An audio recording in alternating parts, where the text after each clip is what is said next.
कहानी के शुरू में एक औरत अपनी बेटी को चर्च के दरवाजे पे छोड़कर चली जाती है। बच्ची को तो फादर ने उठा लिया था, लेकिन उस औरत का उस दिन के बाद कुछ पता नहीं चला। यहीं पर हम एक आदमी को एक कैबिन से निकलते हुए देखते हैं। सीन यहाँ से कट होकर प्रेजेंट में शिफ्ट होते हैं। चर्च के सामने मिली वो बच्ची जिसका नाम अब रूबी है, वो बड़ी हो चुकी है। एक इंटरव्यू में वो अपनी कहानी सुना रही थी कि कैसे मुझे मेरी असल मॉम चर्च के दरवाजे पे छोड़ गई थी और फिर मुझे कार्ला ने अडॉप्ट किया, जो मेरे लिए वर्ल्ड की बेस्ट मॉम साबित हुई है। इन्हीं बातों के दौरान शो के डायरेक्टर को शो में कुछ अजीब आवाजें सुनाई देती हैं, जैसे कोई विस्परिंग कर रहा हो। वो लोग ज्यादा ध्यान नहीं देते। इंटरव्यू को कंटिन्यू करते हुए होस्ट रूबी को बताती है कि इस शो का मकसद तुम्हारे असल पेरेंट्स को ढूंढना है, तुम्हारे डीएनए सैंपल के जरिए। हम देखते हैं कि इसी शो में कुछ अजीब सी क्रिएचर्स शरारतें कर रही थी, जो पूरी तरह इस वक्त नजर नहीं आ रहे। वो किसी का कॉफी का मग उठा के इधर से उधर रख देते, तो कहीं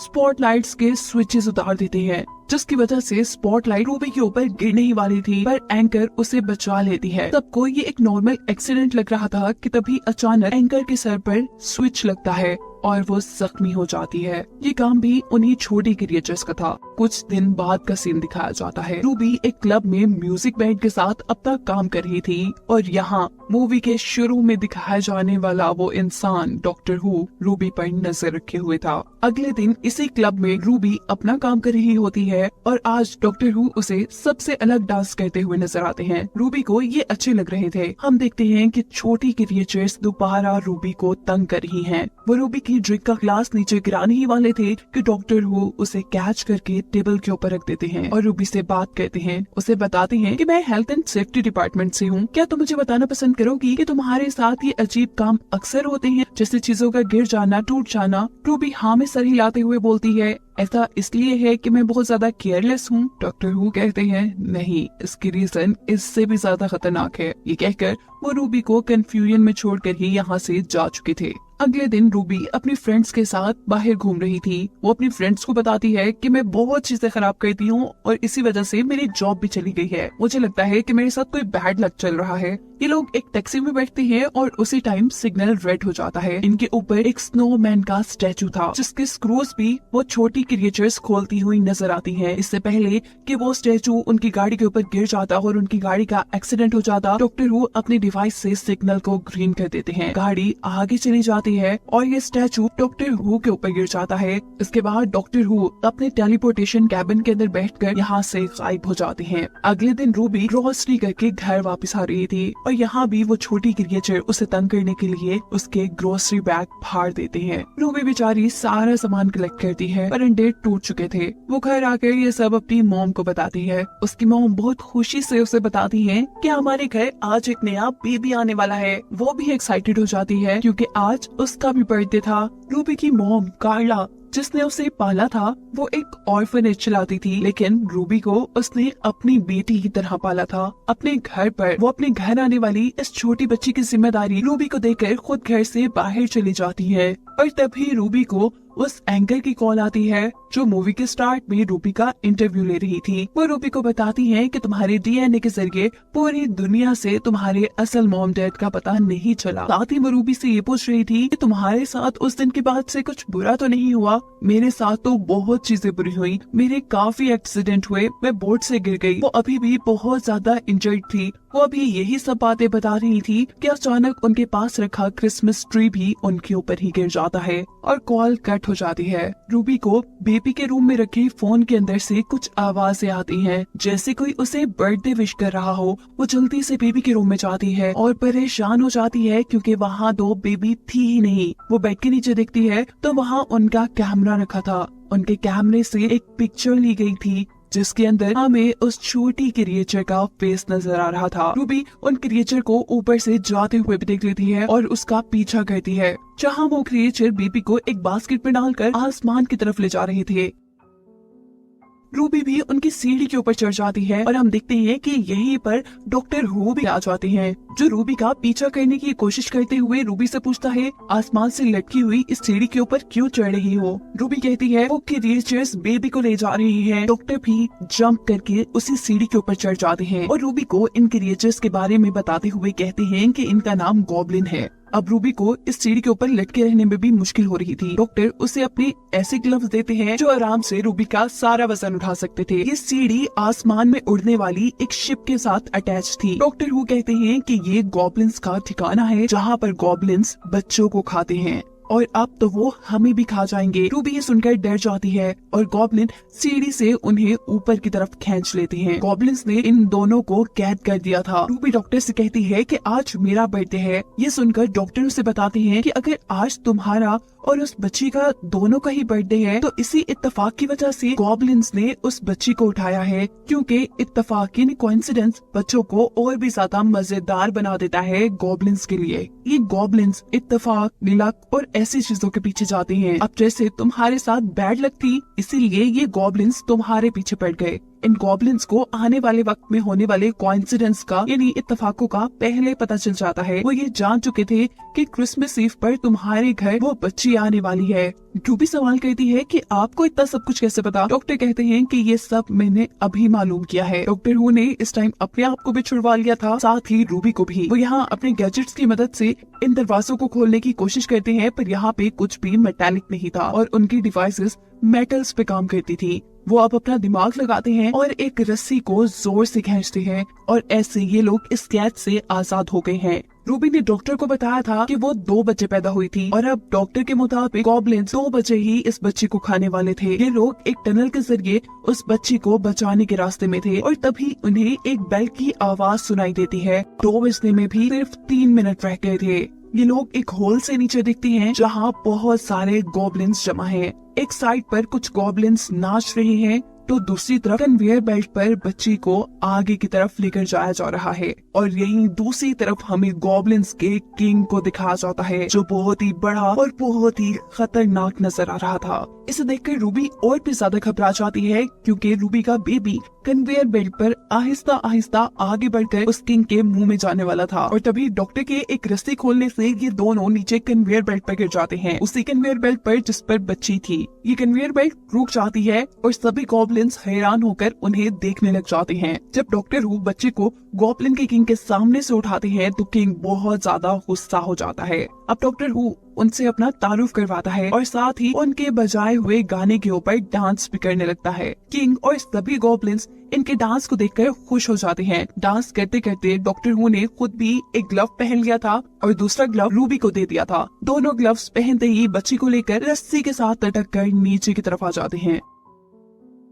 गॉब्लिन किंग इन दोनों को यहाँ से भागता देखकर बहुत ज्यादा गुस्से में आ चुका था, जबकि ये दोनों तो अपने घर पहुंच चुके थे। यहाँ डॉक्टर हु रूबी से अपना ग्लव्स वापस ले लेते हैं क्योंकि उनकी चार्जिंग बहुत कम रह गई थी। रूबी ये सारी स्टोरी अपनी मॉम को बताने वाली थी और डॉक्टर हु उसे ऐसा करने से मना कर देते हैं। रूबी जो कि अभी भी डरी हुई थी, उसे लग रहा था कि गॉब्लिन्स अपना बदला लेने के लिए यहाँ पर जरूर आएंगे। डॉक्टर हु रूबी से घर के सारे स्विचेस को चेक करने को कहता है क्योंकि गॉब्लिन्स कुछ भी करते थे तो इस दुनिया में वो एक हादसा लगता था। डॉक्टर हु को लग रहा था कि गॉब्लिन्स यहाँ किसी किस्म का शॉर्ट सर्किट करवा देंगे। इस सब के बाद रूबी अपनी मॉम को बताती है कि उसके असल मॉम डैड का कोई ट्रेस इस दुनिया में नहीं मिला। ये सुनकर कार्ला खुश हो जाती है और कहती है ये तो अच्छा हुआ ना, क्योंकि मैं तुम्हें किसी के साथ शेयर नहीं कर सकती। उनकी बातें सुनकर डॉक्टर कहते हैं कि मैं भी एक अडॉप्टेड चाइल्ड हूँ।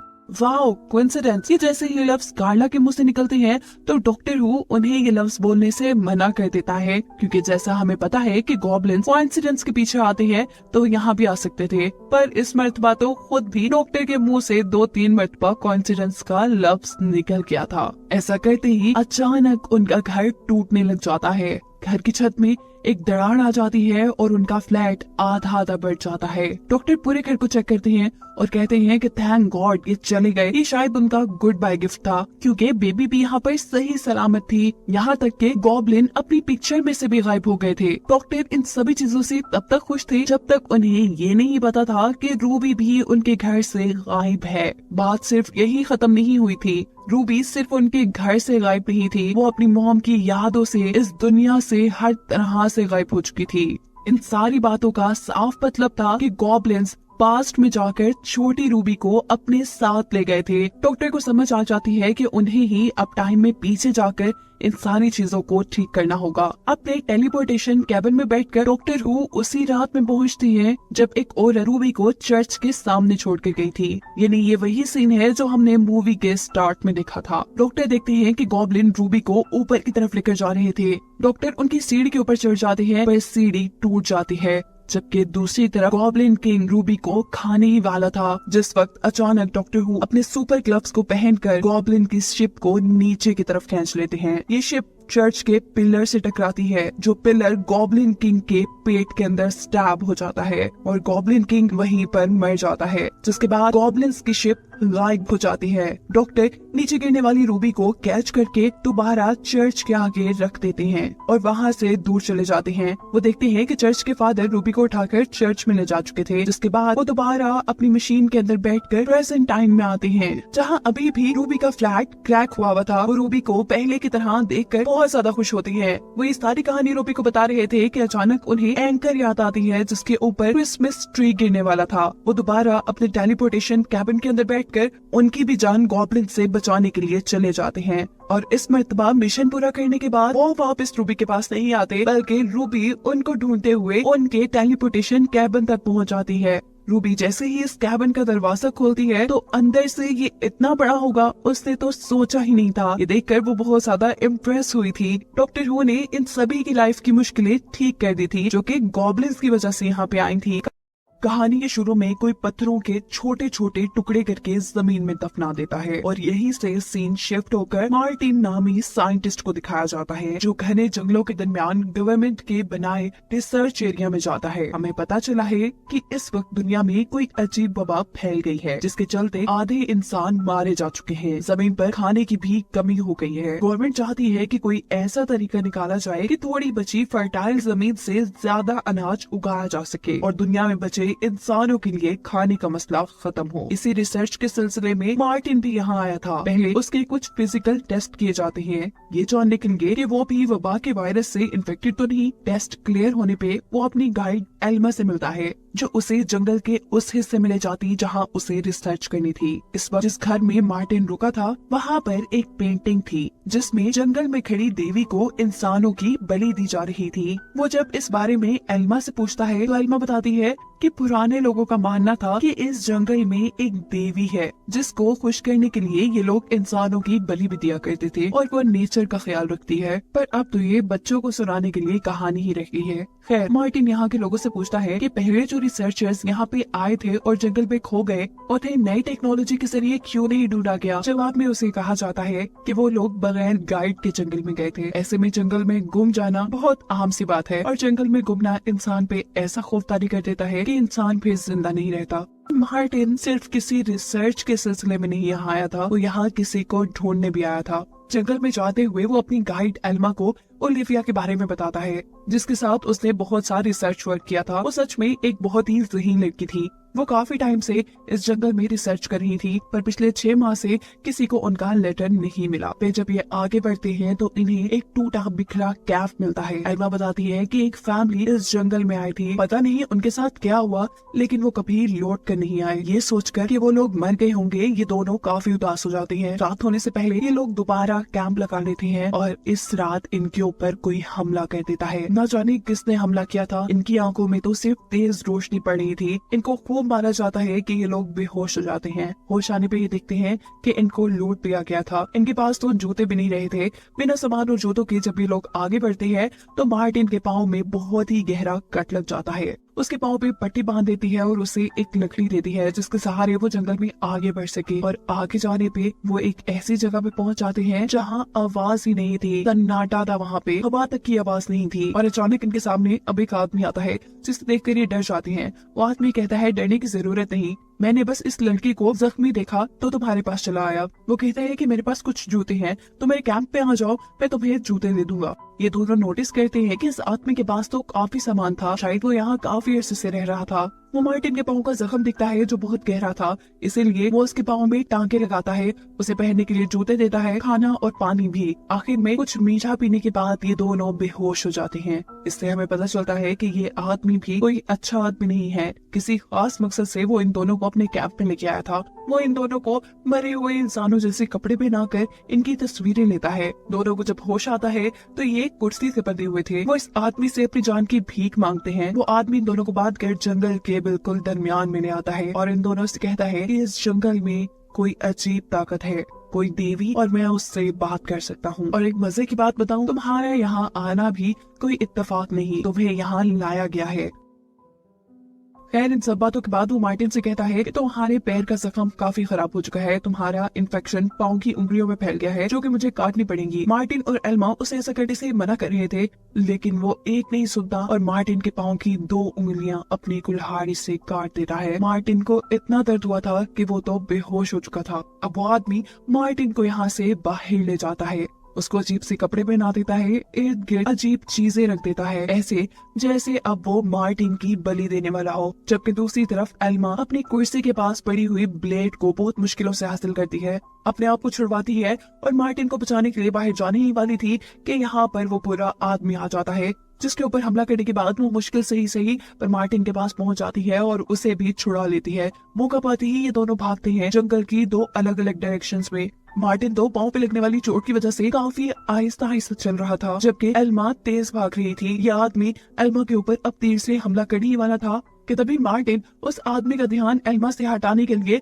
उसे आवाज देता है। अब वो आदमी मार्टिन के पीछे बढ़ चुका था। मार्टिन तेज ना भागने की वजह से अब जंगल में छुपने की कोशिश कर रहा था और वो आदमी मार्टिन को मारने की। तभी उसे जंगल में एक माइक नजर आता है। मार्टिन उसमें मदद के लिए चिल्लाता है और अचानक वही तेज रोशनी उसे नजर आती है और अचानक कोई सूट पहनी हुई लड़की उसे बचा लेती है। ये और कोई नहीं थी बल्कि साइंटिस्ट ओलिविया ही थी, जिसे ढूंढने के लिए मार्टिन यहाँ तक आया था, उसके साथ ही रिसर्चर। ये लोग कुछ ही देर में एल्मा को भी ढूंढ लेते हैं। मार्टिन इससे पूछता है कि तुमने बाहर की दुनिया से कांटेक्ट खत्म क्यों कर दिया? तो ओलिविया जवाब देती है कि मैं यहाँ पर काफी बिजी हो गई थी, मुझे यहाँ पर कुछ मिला, कुछ ऐसा जिसकी वजह से मुझे लगता है कि दुनिया अब बदल जाएगी। ओलिविया बताती है कि मुझे यहाँ काफी अजीब पत्थर मिले हैं और साथ ही मुझे यहाँ काफी अजीब फ्रीक्वेंसीज की आवाजें सुनाई देती हैं। मुझे लगता है कि यहाँ की दरख्त और हर चीज आपस में एक दूसरे से बातें करती है और शायद यहाँ पे ऐसी कोई ताकत है जो हमसे बात करना चाहती है। मैंने इन आवाजों को समझते हुए एक लैंग्वेज भी बनाई है। मार्टिन भी इन आवाजों को सुनता है और समझ जाता है कि ये आवाजें कोई आम आवाजें नहीं है। अपनी स्टोरी आगे बढ़ाते हुए ओलिविया बताती है कि मैं यहाँ अपने हस्बैंड के साथ आई थी, जिसका सामना तुम लोग कर चुके हो। हम लोग काफी टाइम रिसर्च करते रहे और फिर हमें एक पत्थर और एक किताब मिली, जिसे पढ़ने के बाद हमें यहाँ पे मौजूद एक ताकत का पता चला। इस ताकत की असलियत का पता चलाने के लिए मैंने तो साइंस का सहारा लिया, लेकिन मेरे हस्बैंड जादू में बिलीव करने लगे और अब वो उसी ताकत की, उसी देवी की पूजा करता है और उसे खुश करने में लगा रहता है। यही वजह है कि वो तुम्हें मारना भी चाहता था। ओलिविया कहती है कि मैं इस लैंग्वेज के जरिए बहुत करीब पहुंच चुकी हूँ। मुझे लगता है कि अब जल्दी ही मैं ये जान जाऊंगी कि वो ताकत हमसे क्या कहना चाहती है। ओलिविया की सारी बातें खत्म होने के बाद एल्मा मार्टिन से कहती है, मुझे इस औरत की बातों पे बिल्कुल यकीन नहीं, ये अपने शोहर की तरह ही अजीब बातें कर रही है। मुझे लगता है कि ये उस आदमी के साथ मिली हुई है और हम अभी तक खतरे में हैं। एल्मा कहती है कि हमें खुद भी यहाँ से निकलना चाहिए और इस औरत को भी यहाँ से ले जाना चाहिए। मार्टिन जब ओलिविया से सारी बात करने के लिए उसके पास जाता है तो वो एक नई कहानी मार्टिन को सुनाने लगी थी। वो कहती है कि तुम यहाँ आए नहीं हो, याद करो तुम्हारे आने से पहले तुम्हारे कान बचे होंगे, हमारे भी बचे थे और हम भी इसीलिए यहाँ आए। इन बातों से एल्मा और भी ज्यादा परेशान हो जाती है और वो मार्टिन से कहती है कि हम यहाँ से अभी और इसी वक्त निकल रहे हैं। जैसे यहाँ से निकलने ही वाली होती है तो जंगल के चारों तरफ से अजीब जहरीली गैस निकलना शुरू हो जाती है। ओलिविया कहती है, चले जाना यहाँ से, पर कुछ देर इंतजार कर लो, ये गैस जब खत्म हो जाए तब चले जाना। पर एल्मा अब रुकने वाली नहीं थी। वो यहाँ से जाने के लिए ओलिविया से ओलिविया का सूट लेती है और मार्टिन उसके साथ एक रस्सी बांध देता है ताकि एल्मा अगर उस गैस में जाते हुए बेहोश हो जाए तो मार्टिन उसे बचा सके। ऐसा ही होता है। एल्मा थोड़ी ही दूर जाती है तो गैस उसके ऊपर अपना असर करना शुरू कर देती है। उसे हेलुसिनेशंस होने लगते हैं, कुछ चीजें नजर आने लग जाती हैं और वो बेहोश हो जाती है। मार्टिन फौरन ही उसे पीछे खींच लेता है। होश में आने पर वो जोर जोर से चिल्ला रही थी कि मैंने उसे देखा, वो बहुत ही बड़ा था, मैंने उसे देखा। रात हो जाती है और हम देखते हैं कि ओलिविया का हस्बैंड भी उनके कैफ के पास आया हुआ था। मार्टिन और एल्मा को अब इन बातों का यकीन हो चुका था कि ये दोनों मिले हुए हैं। ओलिविया मार्टिन से कहती है कि यहाँ पे जो भी ताकत है वो तुम्हारे जरिए हमसे बात करना चाहती है। मैंने तुम्हारे लिए कुछ बनाया है, तुम ये पी लो और इसके बाद हम बाहर चलेंगे। मार्टिन उसकी बात इतनी आसानी से ना मानता, लेकिन उसे पता था कि अगर उसने ऐसा ना किया तो एल्मा की जान भी खतरे में पड़ जाएगी। उसे ये भी पता था कि शायद वो जो पी रहा है उसमें जहर भी हो सकता है। एक दरख्त के पास आकर मार्टिन उस जहर को पीने ही वाला था कि दूसरी तरफ एल्मा ओलिविया से कुछ बात करने के लिए जाती है। उसके सीक्रेट रूम में जाने पर उसे काफी लोगों की तस्वीरें मिलती हैं। ये वही लोग थे जो इस जंगल में गुमे थे और जिनकी लाशें एल्मा और मार्टिन ने इसी जंगल में देखी थी। एल्मा अब जान चुकी थी कि ये साइंटिस्ट अपने हस्बैंड से भी ज्यादा पागल है। अभी वो यही सब सोच रही थी कि यहाँ पर ओलिविया भी आ जाती है। वो बिना कुछ सोचे समझे ओलिविया के ऊपर हमला करती है और उसे जख्मी करके मार्टिन को बचाने के लिए बाहर आती है, जहाँ पर ओलिविया का हस्बैंड उसे तकरीबन मारने ही वाला था। वो बहुत ही तेजी से पहले ओलिविया के शोहर की आंख पे हमला करती है और फिर उसे मार देती है। मार्टिन की जान अब बच चुकी थी, जबकि ओलिविया के शोहर के मरने की वजह से यहाँ अजीबोगरीब धुआं फैल चुका था। इस धुएं से एल्मा को दोबारा हेलुसिनेशंस होने लगते हैं, उसे अजीबोगरीब ख्याल आने लगते हैं और वो बेहोश हो जाती है। और अगले दिन जब उसे होश आता है तो वो बिल्कुल ही बदल चुकी थी। उसके सामने ओलिविया थी जो उसे शुक्रिया कहते ही जमीन पर गिर जाती है, ऐसे जैसे उसे किसी अजीब ताकत ने आजाद कर दिया था और वो ताकत अब एल्मा के अंदर आ चुकी थी। वो अजीब लहजे में मार्टिन को आकर कहती है, चलो मैं तुम्हें इस जंगल से बाहर ले जाऊं। कहानी में अभी भी एक सवाल बाकी है कि आखिर एल्मा और ओलिविया के साथ हुआ क्या था। इस जंगल में सच में एक ताकत थी जो नेचर का ख्याल रखती थी और नेचर से प्यार करती थी, पर जब इंसानों ने नेचर को बुरी तरह तबाह कर दिया तब उस ताकत ने लोगों को अपनी तरफ बुलाना शुरू किया जो उसके कहने पे नेचर का ख्याल रखे। लेकिन ओलिविया और उसके हस्बैंड को ये बात ठीक से समझ नहीं आई। उन्होंने इस ताकत को खुश करने के लिए लोगों को मारना शुरू कर दिया और तब दोबारा नेचर ने एल्मा और मार्टिन को यहाँ बुलाया। कहानी के आखिर में हमने देखा कि एल्मा ने मार्टिन को मारने की बात नहीं की थी। इसका मतलब था कि उस ताकत को अब सही इंसान मिल चुका है जो उसके लिए नेचर का ख्याल रखे, जिसके साथ ये कहानी यहाँ खत्म हो जाती है।